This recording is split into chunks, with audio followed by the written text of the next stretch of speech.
Estamos iniciando mais uma reunião virtual no Conselho Espírita do Estado do Rio de Janeiro. É com imensa satisfação que nos dirigimos a todos que estão acompanhando esta reunião virtual.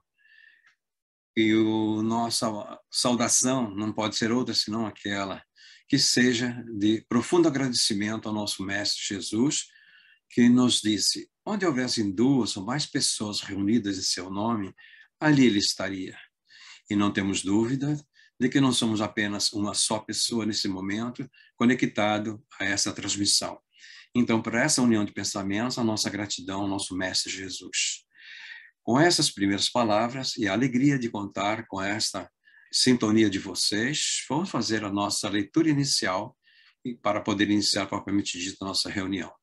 Lembrando que é sempre bom ter um copo de água presente por uma emergência, e quem sabe os espíritos possam também fluidificá-las, com certeza. Vamos à nossa leitura da página inicial, então.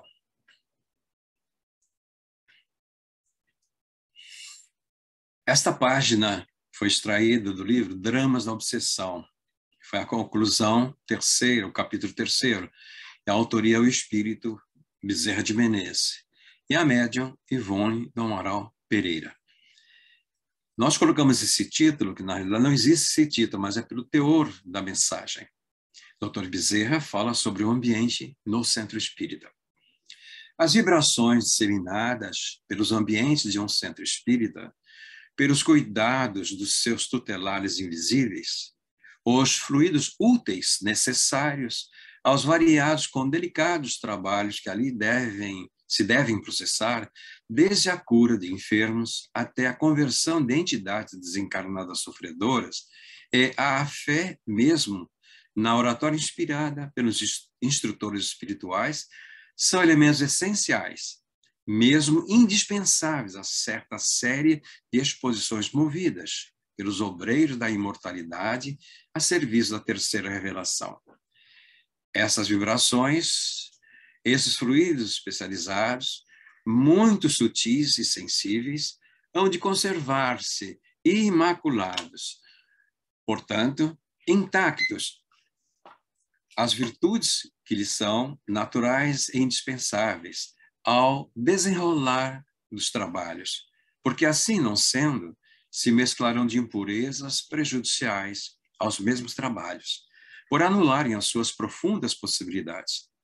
Daí porque a espiritualidade esclarecida recomenda aos adeptos da grande doutrina o máximo respeito nas assembleias espíritas, onde jamais deverão penetrar a frivolidade e a inconsequência, a maledicência e a intriga, o mercantilismo, o ruído e as atitudes menos graves, visto que estas são manifestações inferiores do caráter e da inconsequência humana, cujo magnetismo para tais assembleias e, portanto, para a agremiação de tais coisas permite atrairá bandos de entidades hostis e malfeitoras do invisível, que virão influir nos trabalhos posteriores, a tal ponto que poderão adulterá-los ou impossibilitá-los, uma vez que tais ambientes se tornarão incompatíveis com a espiritualidade iluminada e benfazeja.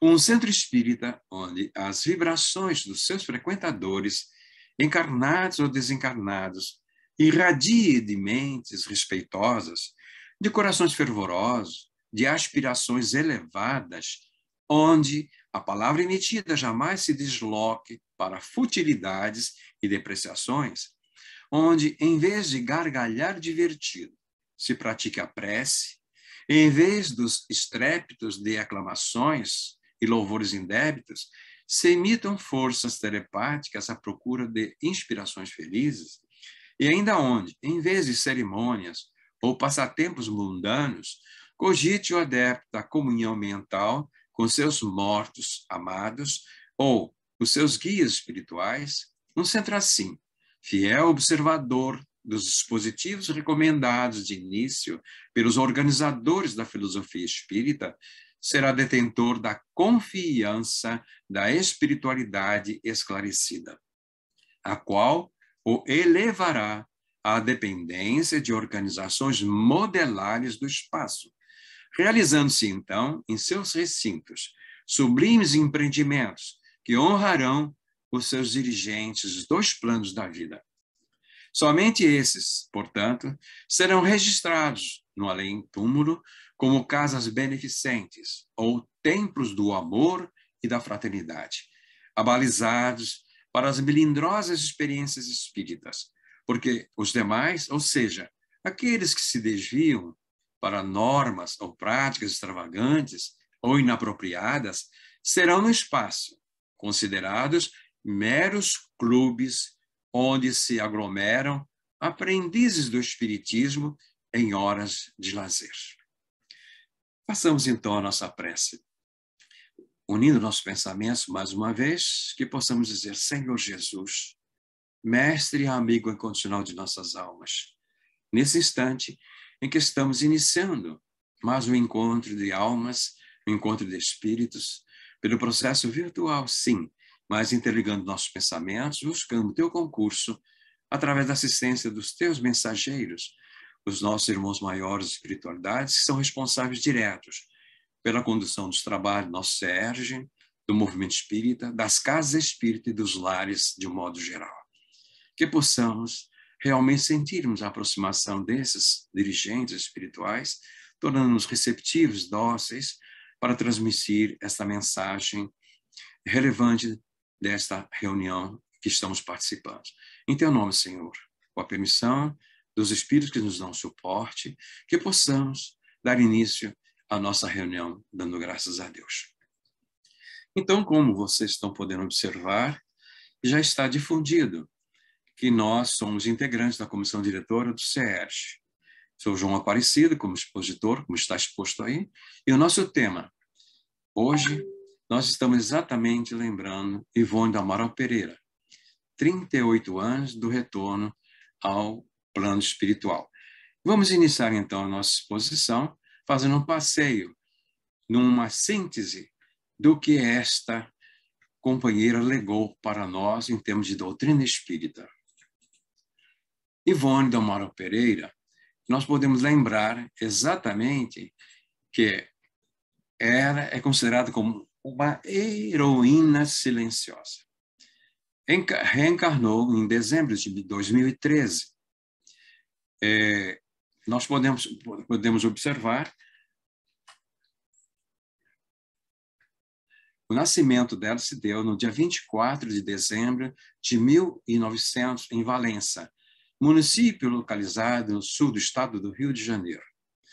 E a desencarnação dela se processou exatamente a 9 de março de 1984, tendo desencarnado no Hospital da Lagoa, no Rio de Janeiro. Ivone do Amaral Pereira tem realmente algo muito consistente na sua biografia. E nós chamamos a atenção exatamente para a narrativa desta elaboração que nós mostramos no início. Foi realmente uma descoberta, uma pesquisa que está disponível no mundo maior, na internet. Ela nasceu no dia 24 de dezembro de 1900, viveu 83 anos, desde cedo dedicando-se ao bem do próximo. Seu pai costumava levar para casa pessoas necessitadas, e a menina Ivone conviveu com mendigos que comiam na mesa e dormiam sob o mesmo teto que ela. Toda a sua vida foi de renúncias e dedicação aos sofredores. Desde os 5 anos de idade, passou a ter percepções mediúnicas. Via os espíritos com tal nitidez que, por vezes, confundia a si mesma e os seus familiares. As lembranças da vida anterior não contribuíram menos para lhe causar tormentos, pois, à tarde, ao ser banhada, ela exigia o vestido bonito e reclamava pela carruagem que a deveria levar a passeio. No relacionamento com seu pai, mais de uma vez, como sendo chamada a atenção, olhava-o e dizia que ele não era seu pai, apontando para o nada, afirmando que aquele que era seu pai referia-se ao espírito Charles, que vinha na constância ouvia com constância, e ele fora companheiro de muitas jornadas e pai amoroso. Sentia, demais, imensa saudade de Charles, a quem desejava abraçar, sofrendo por sua ausência física. Aos 29 dias de nascida, teve um colapso letárgico e tudo foi disposto para o seu enterro. Sua mãe insistia que ela não estava morta e, preparando-se as pessoas para levar o pequeno caixão à sepultura, se recolheu ao quarto, orou a Maria, mãe de Jesus, pedindo que ela permitisse que algo ocorresse a fim de que sua pequena não fosse sepultada, e prometeu lhe dar o nome de Maria. O pai, contudo, tinha a sua própria vontade e a registrou com o nome de Ivone do Amaral Pereira. No entanto, a própria Ivone confidenciou a amigos que na espiritualidade os espíritos a chamavam de Maria, respeitando assim a vontade e a promessa de uma mãe aflita. Ivone era uma mulher corajosa. A pedido da Federação Espírita Brasileira, escreveu em 1982 sua própria biografia, detalhando suas lutas, seus percalços, que foi publicado na revista O Reformador da Federação Espírita Brasileira. Não temeu informar que ela própria era personagem de muitas das histórias e romances escritos mediunicamente por seu intermédio, descrevendo sua trajetória de acertos e desajustes.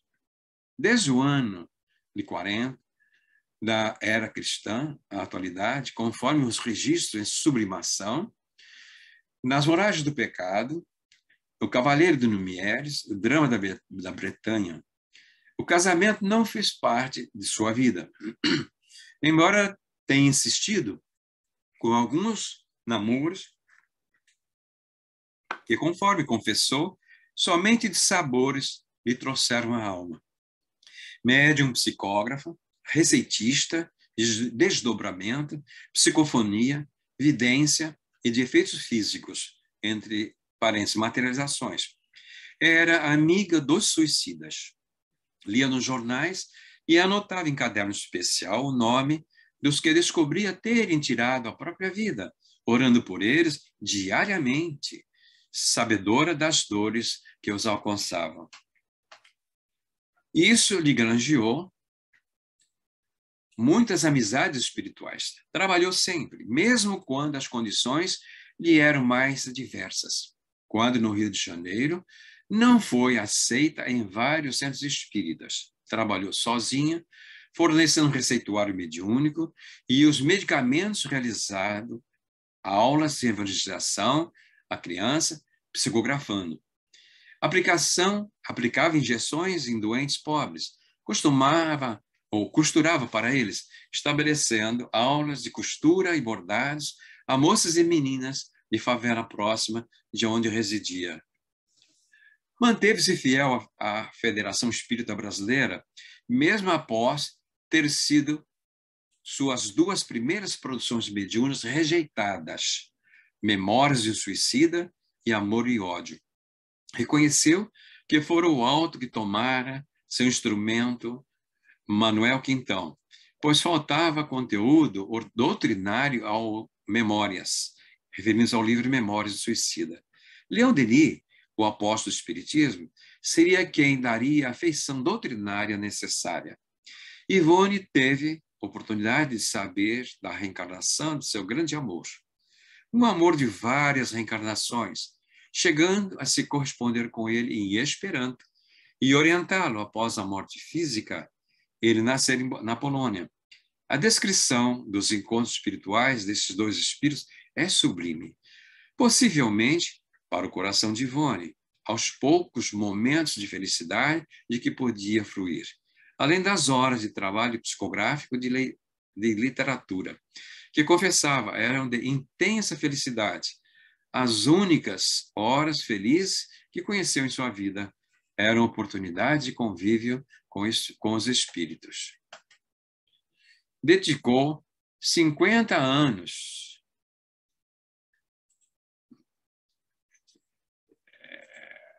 Dedicou 54 anos e meio as curas através do receituário homeopático, passes e preces.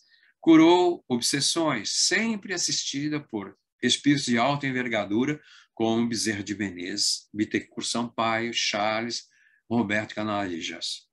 Foi oradora espírita durante 44 anos. Disciplinada, diariamente mantinha um trabalho de irradiações que realizava a sós com seus guias.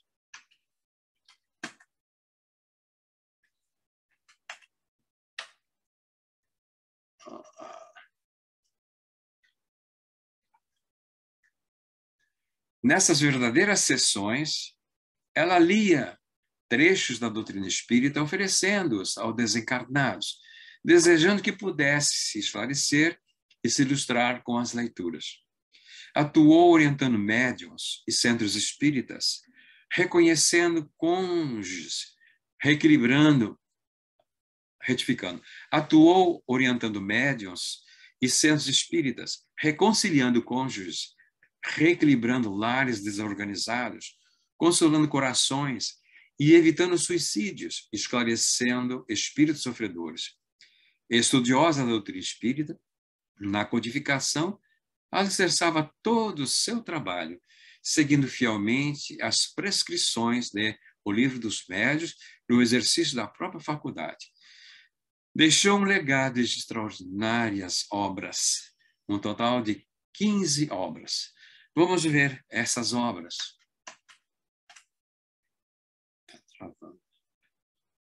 Então, em 1954, lançou o seu primeiro livro, Memórias do Suicida. Esse livro, como foi feito na síntese biográfica, a Federação Espírita não aceitou. E ela, então, sentiu-se assim realmente tristonha por o trabalho volumário. Ela estava disposta a se desfazer, a incinerar, a queimar, dar sumiço a essa obra, já que a própria Federação Espírita não a havia aceitado. E foi então que ela teve a presença de Leon Denis. Falou: minha irmã, não faça isso, porque essa obra tem o seu valor. Vamos dar uma reciclada nela. Aí entrou com o conteúdo doutrinário que faltava, como consta da biografia dela. Leon Denis foi o espírito que lhe deu essas orientações. Em 1955, ela lança Nas Telas do Infinito. Em 1956, foi lançado O Amor e Ódio, pelo espírito Charles. Nós vamos observar que depois de 1957, lançou A Tragédia de Santa Maria, pelo espírito Bezerra de Menezes, ou do espírito Bezerra de Menezes. Em 1960, lança Nas Voragens do Pecado, pelo espírito Charles. Em 1963, lança Ressurreição e Vida, pelo espírito de Leon Tolstói. Continua. Em 1964, lança o livro Devassando o Invisível. No livro de 1964, ela lança o livro Dramas da Obsessão. Em 1966, lança o livro Recordações da Mediunidade. Em 1973, ela lançou Dramas da Bretanha. Faz parte daquela trilogia. Em 1973, lançou Sublimação, pelos espíritos Leon Tolstói e Charles. Em 1975, lançou Os Cavaleiros de Lumière, pelo espírito Charles. Em 1994, foi lançado o livro Cânticos do Coração, volume 1 e volume 2. Em 1997, lançou A Luz do Consolador. Em 2000, Um Caso de Reencarnação. Então, esses são os livros, com 15 obras da bibliografia mediúnica de Ivone do Amaral Pereira. Nós podemos chamar a atenção pelo seguinte: ela mereceu a atenção de 4 biógrafos. Ou seja, não são biógrafos, mas pessoas que se deram a dedicação de escrever algo sobre esta alma iluminada. E nós observamos, então, Pedro Camilo lançando o livro pela La Chatre, Ivone Pereira, a médium, a heroína silenciosa. Então, esse de Pedro Camilo faz exatamente um apanhado da dedicação dela em termos da mediunidade, semelhante ao próximo. Depois vamos às Vidas de Ivone de Amaral Pereira, por Denise Corrêa de Macedo. Gerson Sistine lançou A Média Iluminada, Ivone, A Média Iluminada. E aqui existe uma característica muito interessante. Gerson Sistine foi o fundador e dirigente, durante muito tempo, da comunidade espírita Consoladora aqui em Copacabana. E Gerson Sistine teve uma convivência muito próxima, e ela, Ivone, foi que deu todas as orientações do qual estabeleceram como pilares da fundação da comunidade espírita o Consolador. Divaldo Pereira Franco, e quem organizou o livro foi o César Braga Said. Esse livro, Cartas de Ivone, a amizade entre Divaldo Franco e Ivone Pereira. É interessante que o Divaldo se correspondia com o Ivone, Ivone se correspondia com o Divaldo, e ele manteve tudo isso em arquivo. E dentro desse arquivo, então, fizeram a seleção daquelas cartas que sejam do interesse do público, e aí disponibilizando para que todos queiram conhecer como ela se dedicava a esse tipo de correspondência, em termos da orientação, do relacionamento fraterno, o que ela mantinha essa correspondência com inúmeras pessoas. Não foi um privilégio de Divaldo, uma exclusividade. Assim se mantinha com esse companheiro lá da Rússia, né? O antigo amor dela que estava reencarnado na Rússia, através do Esperanto, que ela também era uma exímia esperantista. Então, são 4 livros que quem queira conhecer mais sobre Ivone de Amaral Pereira, nós não podemos deixar de recomendar. Eles não são repetitivos. Então, vejamos algumas características do perfil da nossa Ivone de Amaral Pereira. Nós nos atrevemos a abordar nesse aspecto porque tivemos a primazia também de estar com ela algumas vezes. E o que nós vamos colocar aqui, nós vimos exatamente em determinadas oportunidades que tivemos ocasião de estar com ela na residência da Amália, que era a Amália Cordeiro, a irmã dela, e ela era tão disciplinada que tinha um horário reservado para receber as visitas. E essas visitas eram pessoas do movimento espírita. Então, eu entrava em contato com alguém que tinha relacionamento com a Ivone. Por exemplo, algumas pessoas do interior de São Paulo vieram para tirar dúvidas com ela. E quem intermediou esse contato com ela foi o Ativo Panfiro, que era o presidente do Centro Espírita Leão Denis. Então, ele fazia o contato com a Ivone, agendava o dia e hora e repassava para essas pessoas. Estando essas pessoas presentes no Rio, aí então o Ativo contava com a colaboração de alguém que pudesse transportar as pessoas para lá, já que não conheciam o Rio de Janeiro. E numa dessas oportunidades, nós tivemos a presente, podemos até tirar uma foto dela. Essa foto ficou muito conhecida no movimento espírita. Ela sentada numa cadeira bem confortável. Então, ela iniciava a conversa dela rigorosamente no dia e hora agendado. Se a pessoa se atrasasse, podia contar que estava suspensa realmente a tarefa. Por quê? Porque ela não ia empurrar esse horário avançando em outras atividades. Ela começava dizendo o seguinte, que a residência não era dela, a moradia não era dela, então ela estava hospedada ali na casa da irmã. Então ela não tinha nenhum interesse em alterar a rotina da casa com as atividades que ela desenvolvia. E esse era o espaço que a irmã também respeitava, para receber as visitas, de fazer esse trabalho de integração. E é interessante, e essa disciplina, ela tinha em todas as atividades, dos livros que foram produzidos, na comunicação com os espíritos, no culto aos suicidas que ela fazia diariamente, tirando os recortes daquela parte das notícias do jornal, e um caderno imenso ela ia colocando ali os nomes, e diariamente, naquele horário, ela fazia isso. Então, ela primava pela disciplina. O outro aspecto também muito relevante, ela sempre foi franca e sincera. Essa franqueza, às vezes a pessoa confunde franqueza com grosseria. Não, quem quiser que aguente, que eu sou franco. Não, você pode ser franco, mas está sendo grosso, não sendo de uma forma indelicada. E ela sabia ser franca, era, portanto, direta, mas sem agressividade. E pudemos presenciar uma expressão que ela usava assim, ao receber as pessoas, as quais ela estava conhecendo naquele momento. Em primeiro lugar, ela agradecia a atenção da pessoa, o carinho de ter vindo visitá-la, mas dizia: você fez uma viagem longa. Eu só gostaria de saber o seguinte: vocês estão vindo, não é somente uma pessoa, tinha uma, duas ou três pessoas, então assim, que me esclareçam, vocês estão vindo e vinham para consultar sobre dúvidas, vocês estão vindo para que eu diga o que vocês querem ouvir, ou vocês querem que eu diga o que eu tenha que dizer? Então, esse era o ponto início do diálogo. Porque se vocês desejarem que eu diga o que vocês querem ouvir, a nossa entrevista, o nosso contato já está encerrado. Não temos mais nada para dizer.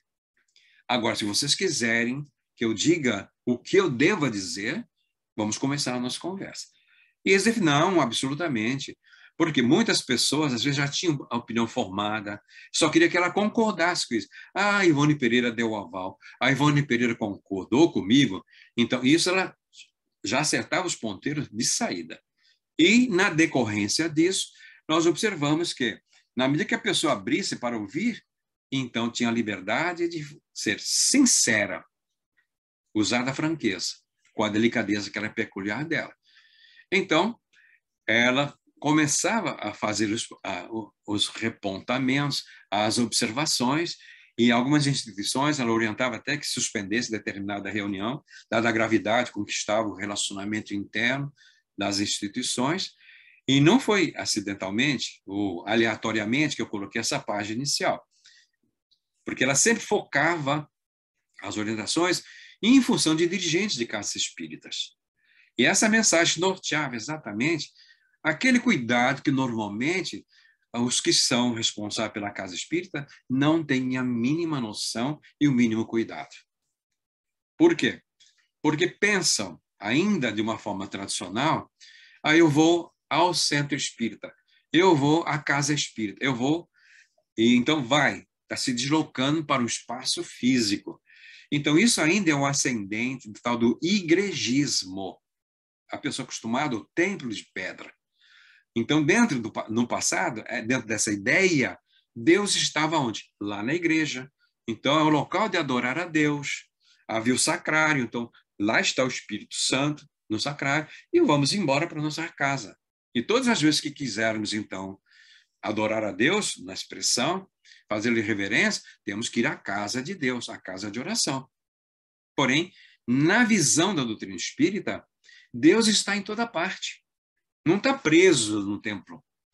E, por outro lado, quando se fala em termos de uma instituição espírita, a instituição espírita, ela resgata a visão do nosso Mestre Jesus, como Consolador prometido. Não poderia ser de outra forma. Então, resgatando esta colocação, o templo espírita é uma comunidade cristã. E a Igreja do Cristo não era uma igreja de alvenaria. É uma igreja de corações, de almas, em que cada alma é um tijolinho dessa Igreja de Jesus.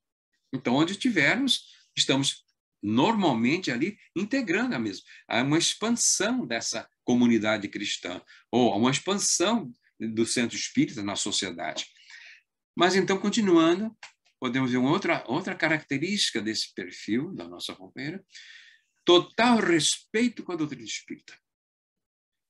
Ela não fazia nenhuma concessão para com desrespeito à doutrina espírita. E aí, sim, ela era rigorosa nos posicionamentos, porque tinha um respeito imenso e dedicou a vida, não é? Além disso, vivia integrada com o plano espiritual em função da própria mediunidade. E ela foi realmente uma referência para o movimento espírita sobre de que forma deveríamos realmente conduzir. E numa fase em que a mulher não tinha ascendência muito no movimento espírita. Então, tinha ascendência assim como integrante do grupo mediúnico, mas eram a época dos chamados donos do centro espírita, uma fase muito complicada, principalmente aqui no Rio de Janeiro. Aqui mexe com muitas pessoas. Ela não admitia a arte dentro da casa espírita. Quando se fala arte, há que colocar entre aspas, essa aspa não seria nem no trecho do ser, sempre na arte. Por quê? ela usava a seguinte expressão: a arte deve ser apresentada no local que lhe pertence. Teatro, ali é o local da apresentação da arte.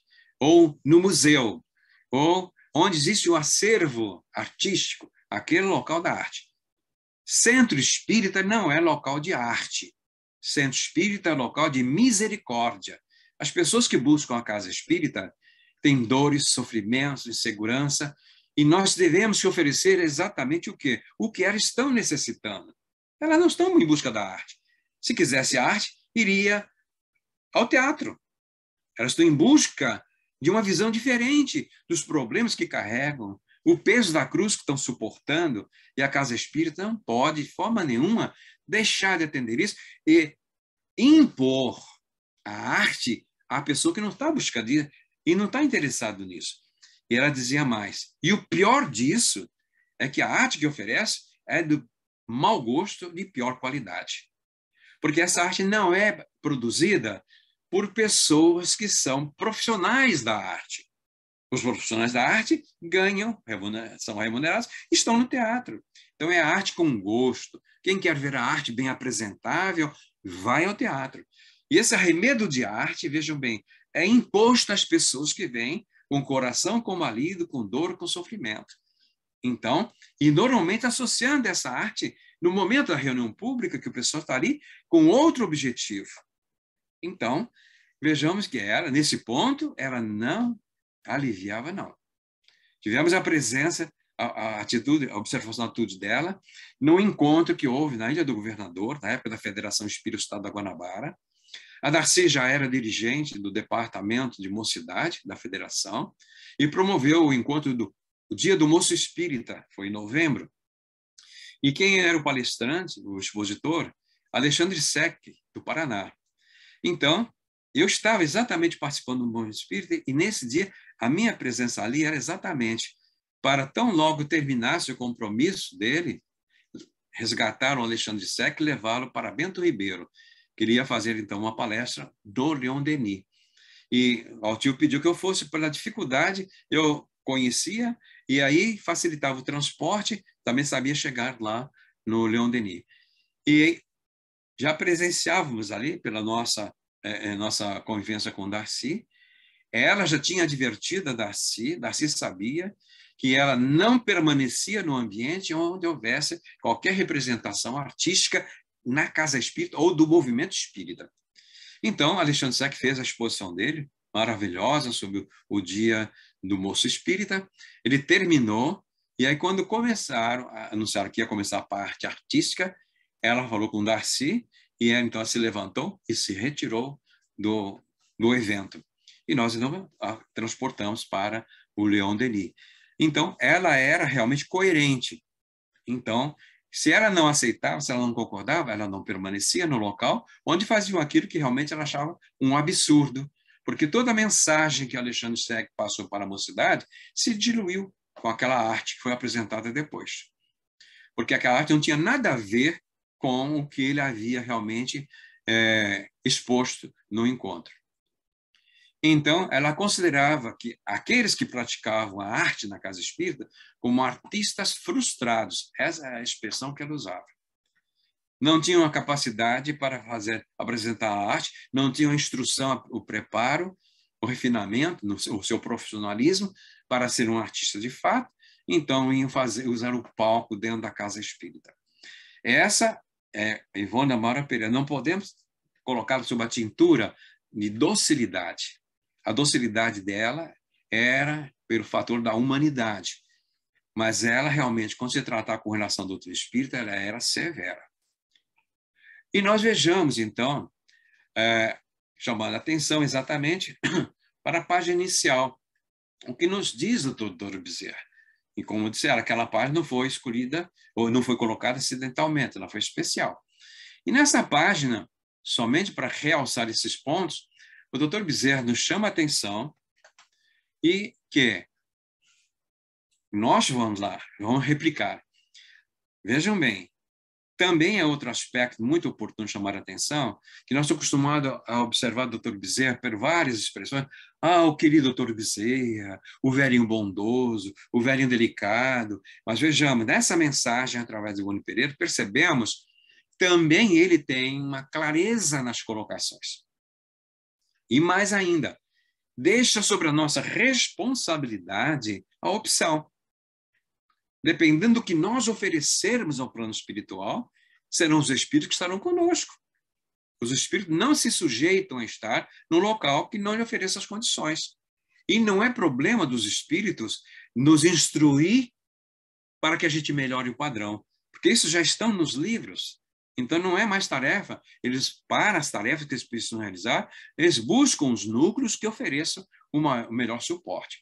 Então, as vibrações disseminadas pelo ambiente do centro espírita, a vibração da instituição, pelos cuidados seus tutelares invisíveis, os fluidos úteis necessários, os variados com delicados trabalhos que ali se devem processar. Vejam bem, a proposta da Casa Espírita é receber os espíritos, quer encarnados ou desencarnados, que necessitam da assistência, desde a cura de enfermos até a conversão de entidades desencarnadas sofredoras, encarnados e desencarnados. E a fé mesmo, a oratória inspirada pelos instrutores espirituais. Então, o expositor também, em função do apoio do ambiente, vai ter uma flexibilidade muito melhor de registrar a condução dos espíritos em função da necessidade da assistência que estejam ouvindo a mensagem. São elementos essenciais, mesmo indispensáveis, a certa série de exposições movidas pelos obreiros da imortalidade a serviço da terceira revelação. Então, veja a relevância das vibrações do ambiente do centro espírita. Essas vibrações, esses fluidos especializados, muito sutis e sensíveis, hão de conservar-se imaculados. Portanto, intactas as virtudes que lhes são naturais e indispensáveis ao desenrolar dos trabalhos, porque, assim não sendo, se mesclarão de impurezas prejudiciais aos mesmos trabalhos, por anularem as suas profundas possibilidades. Então, no desdobramento dessa mensagem do Dr. Bezerra, quem já estudou as obras de André Luiz vai lembrar exatamente, e outras também da mediunidade do Divaldo Pereira, que fala exatamente do ambiente da casa espírita, das construções fluídicas e do que é realizado ali no plano espiritual, desde que a casa ofereça esse suporte de vibrações. Em algumas instituições, a narrativa, por exemplo, que esses aparelhos fluídicos, muitas das vezes, nem transportam. Os espíritos mantêm no ambiente porque ali exatamente reúne as condições para poder facultar o atendimento dos dois planos. Prosseguindo. Daí, porque a espiritualidade esclarecida recomenda aos adeptos da doutrina espírita, veja, a delicadeza do Dr. Bezerra está aqui. Daí, porque a espiritualidade esclarecida não é qualquer espírito, recomenda, porque vai passar pelo nosso livre-arbítrio. Se nós aceitarmos a recomendação, vamos contribuir com o trabalho que estão realizando. Se nós não aceitarmos a recomendação, vamos ver o que eles vão fazer depois. Aos adeptos da grande doutrina, o máximo respeito nas assembleias espíritas. Não é um local de encontro social. O ambiente nas assembleias espíritas tem que ter uma certa circunspecção, um certo respeito, um certo aquietamento, onde jamais deverão penetrar as frivolidades. Todos nós sabemos que seja frivolidade. Então, é um ambiente que deve se entrar com seriedade. E a inconsequência. Cuidar com os nossos pensamentos, cuidar com as nossas expressões, com a nossa palavra. Vai mais à frente. É o Dr. Bezerra falando. Em consequência, a maledicência e a intriga, o mercantilismo, o ruído e as atitudes menos graves visto que estas são manifestações inferiores do caráter e da inconsequência humana. Olha o efeito, cujo magnetismo para tais assembleias e, portanto, para a agremiação que em tais coisas permites, olha a consequência, atrairá bandos de entidades hostis e malfeitoras do invisível. Questão de afinidade fluídica, sintonia, que virão a influir nos trabalhos posteriores, a tal ponto que poderão adulterá-los ou impossibilitá-los, uma vez que tais ambientes se tornarão incompatíveis com a espiritualidade iluminada e benfazeja. Eu não tenho dúvida nenhuma que esse texto é autoexplicativo. É de uma clareza meridiana. E estamos observando que o comportamento da Ivone está assim, respaldado pelas instruções do plano espiritual. Não há a menor dúvida. E prossegue o nosso doutor Bezerra. Um centro espírita onde as vibrações dos seus frequentadores, encarnados ou desencarnados, irradiam de mentes respeitosas e de corações fervorosos, de aspirações elevadas, onde a palavra emitida jamais se desloque para futilidades e depreciações, onde, em vez de gargalhar divertido, se pratique a prece, em vez do estrépito de aclamações e louvores indébitos, se emitam forças telepáticas à procura de inspirações felizes, e ainda hoje, e ainda onde, em vez de cerimônias ou passatempos mundanos, cogite o adepto da comunhão mental com seus mortos amados, ou seus guias espirituais. Um centro, assim, fiel observador dos dispositivos recomendados de início pelos organizadores da filosofia espírita, será detentor da confiança da espiritualidade esclarecida, a qual o elevará à dependência de organizações modelares do espaço, realizando-se, então, em seus recintos sublimes empreendimentos, que honrarão seus dirigentes dos dois planos da vida. Então, vejamos se isto vem ao encontro do que nós desejamos à nossa casa espírita. Então, ele deixou aí a orientação. E vamos ver as consequências de nós não aceitarmos essa orientação.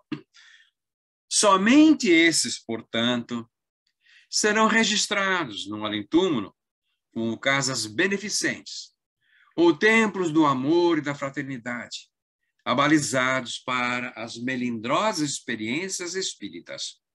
Porque os demais, ou seja, aqueles que se desviam para normas ou práticas extravagantes, as quais a Ivone não concordava de forma nenhuma, ou inapropriadas, serão no espaço considerados meros clubes onde se aglomeram aprendizes do espiritismo em horas de lazer. Dispensa comentário. Então, o Dr. Bezerra apresentou dois ângulos.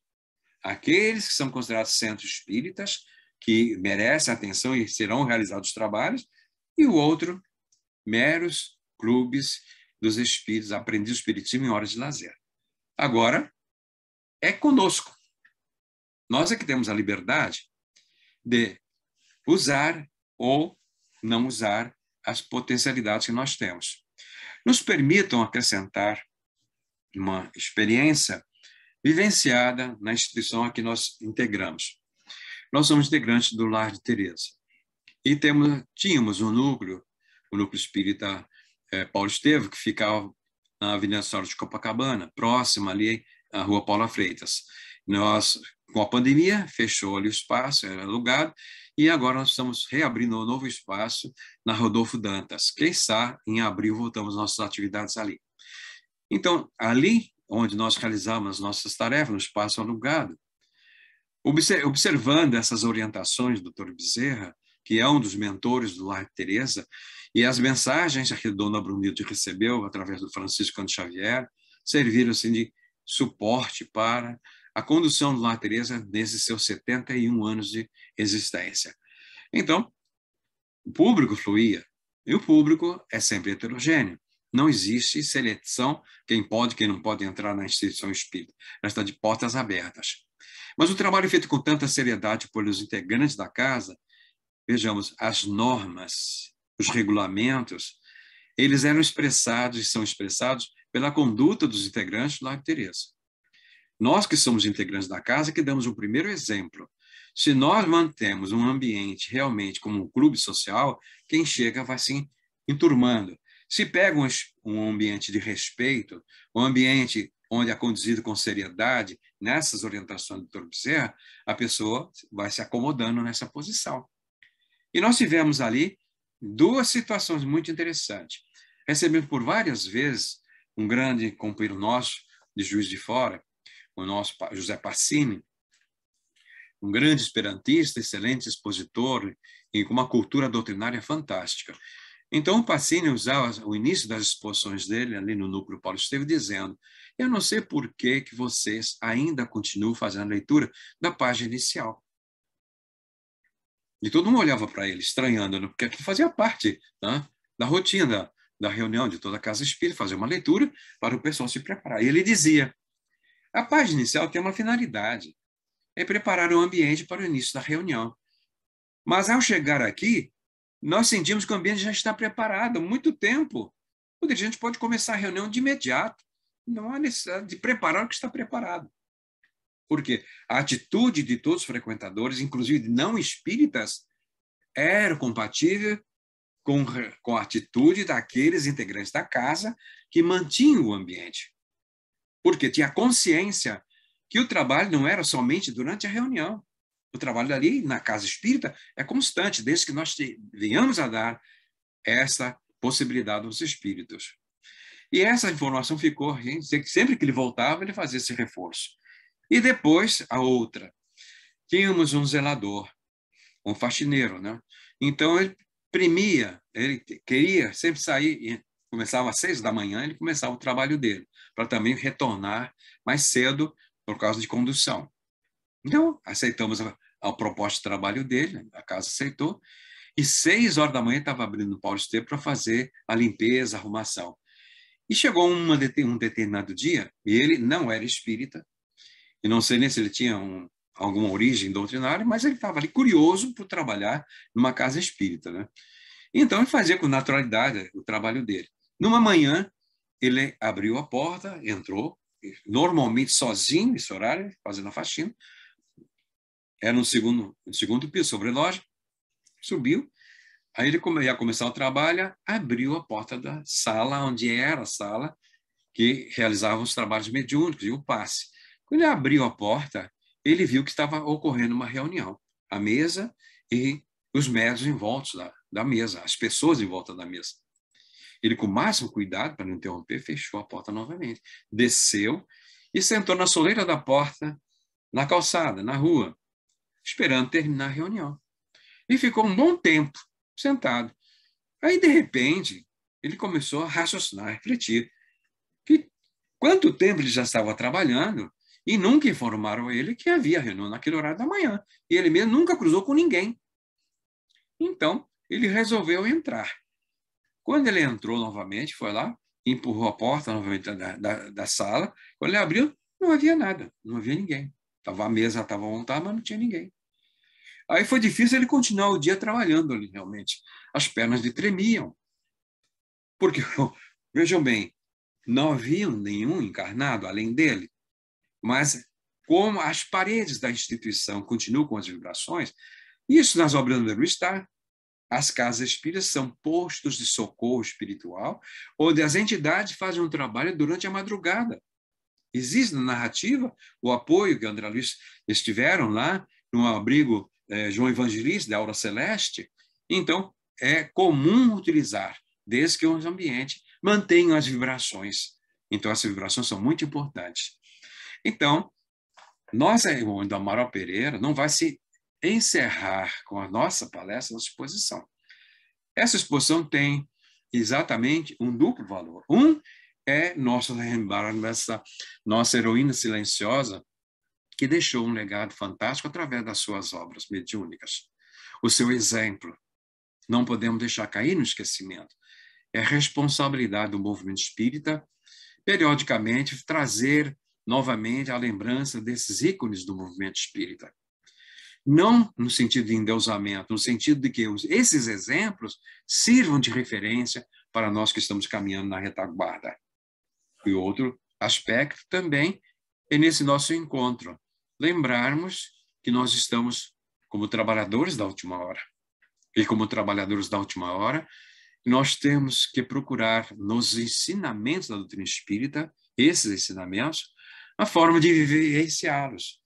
Se nós não mudarmos em 3 anos, como diz o André Luiz, numa das mensagens, examinamos nós mesmos, né? O espírita que não progrediu nos últimos 3 anos está estacionado. Que progresso nós fizemos? Então, tudo isso tem essa função, nos estimular a caminharmos, a progredir.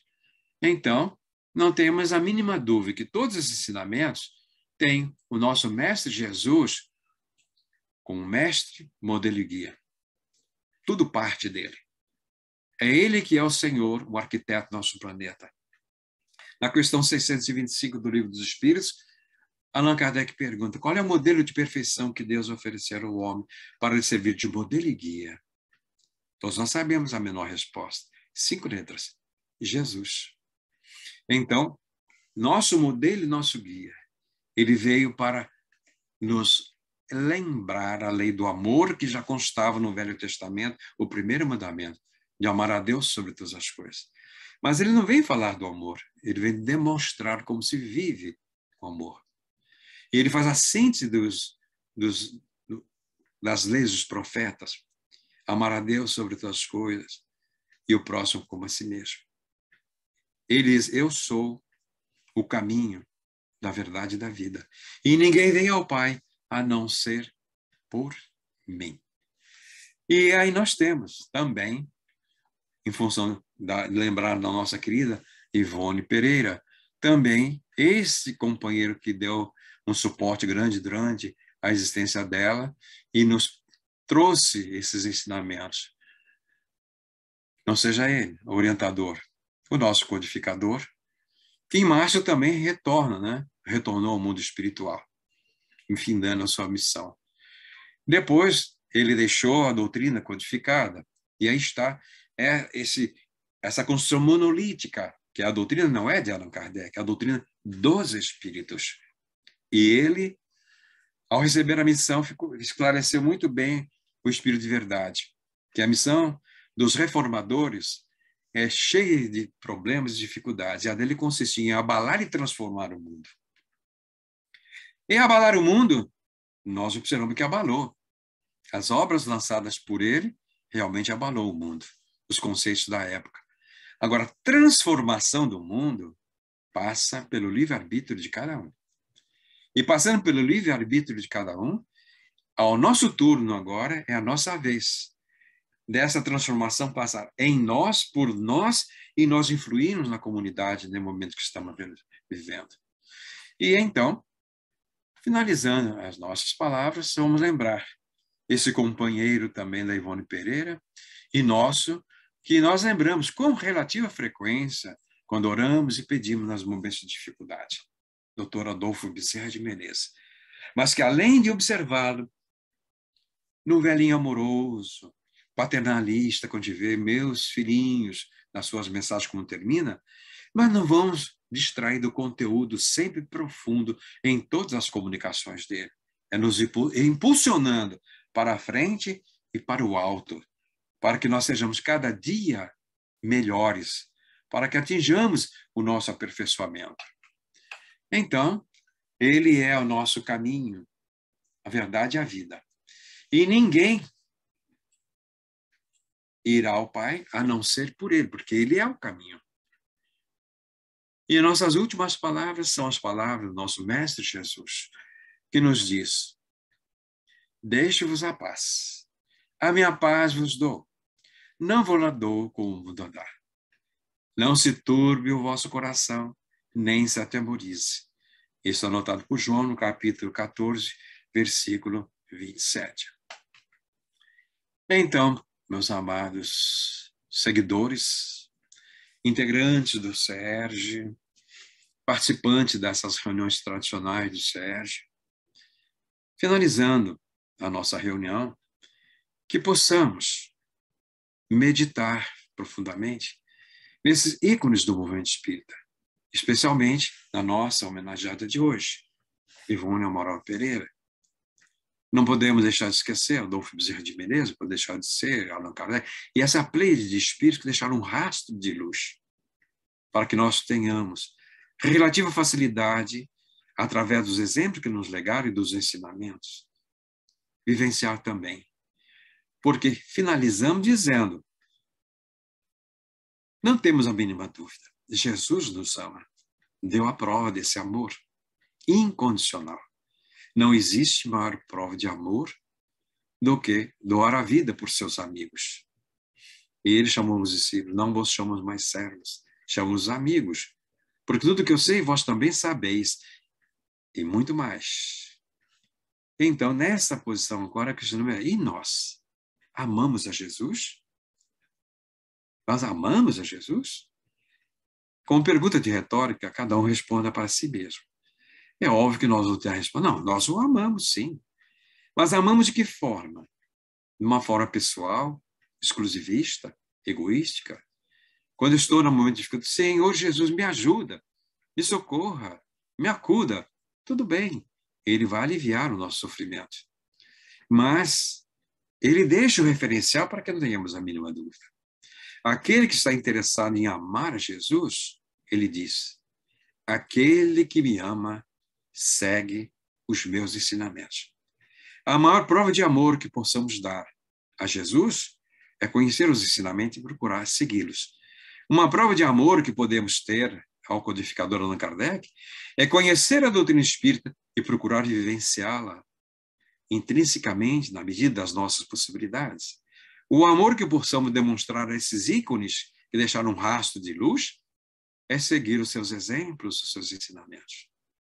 Então que possamos dizer, Senhor Jesus, mestre de amor, mestre de bondade, eis-nos aqui agradecendo-os do fundo do nosso coração, na demonstração da nossa gratidão, pela bênção da atual existência, pela bênção de encontrar essa doutrina abençoada, que um caminho está lavrado, fácil de ser trilhado, e o amparo espiritual que não nos falta.